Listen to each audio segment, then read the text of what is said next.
Like a lot of people, I do most of my really deep thinking while I'm driving. Not saying that's safe, but it's just kind of how it happens. I'm usually alone in my car and then the brain starts.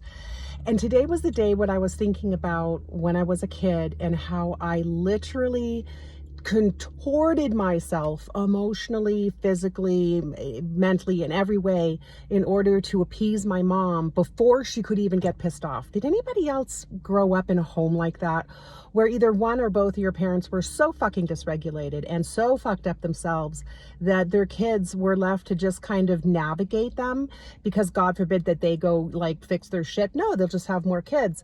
Well, in my case, it was just my mom and I, and she was an absolute train wreck in every way.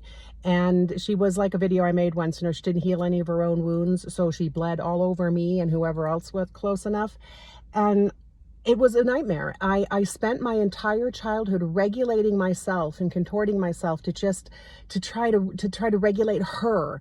I had to change everything about myself internally to just navigate her crazy. And then she drank, which made it all the more challenging. And if you know this, you know this. And if this sounds crazy to you, then you need to move on, because this is a very special flavor of childhood where you're made to feel responsible for every single feeling the grown-up in the house has. It's insane, but that's how it works with highly dysfunctional, mentally ill, substance abusing parents. It becomes the kid's job to regulate not only themselves, when they're kids, by the way, and don't even know what the hell that means, in order to regulate the adult, or hoping to regulate the adult, because just the rule was, if I just managed to not piss her off before bedtime, life was good. But damn, if I misstepped, the whole evening would blow up and it would turn into just an insanity. And then I would go to school the next day exhausted and looking weird. And I was the weird kid, because you can't live in a house like that and not be weird, because it's just a lot.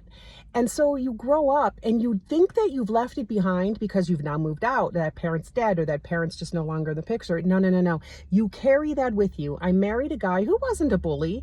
He was kind of a control freak, but he wasn't a bully. But I made it my job to constantly betray myself in my efforts to keep him happy and regulated. I just didn't want to give him any excuse to get mad at me, to not step out of line. Why would you think of yourself stepping out of line when married to another adult? It's crazy. I'm bringing all of this up because I know the story is not over when we leave our houses. And this is just for anybody who's fighting this fight. I'm in my 50s and this shit is still at play. It's still around. Don't give up on yourself. Just stay conscious of your baggage. Keep addressing the baggage. Keep looking the goblins in the eye, and you keep fighting for yourself and for that child.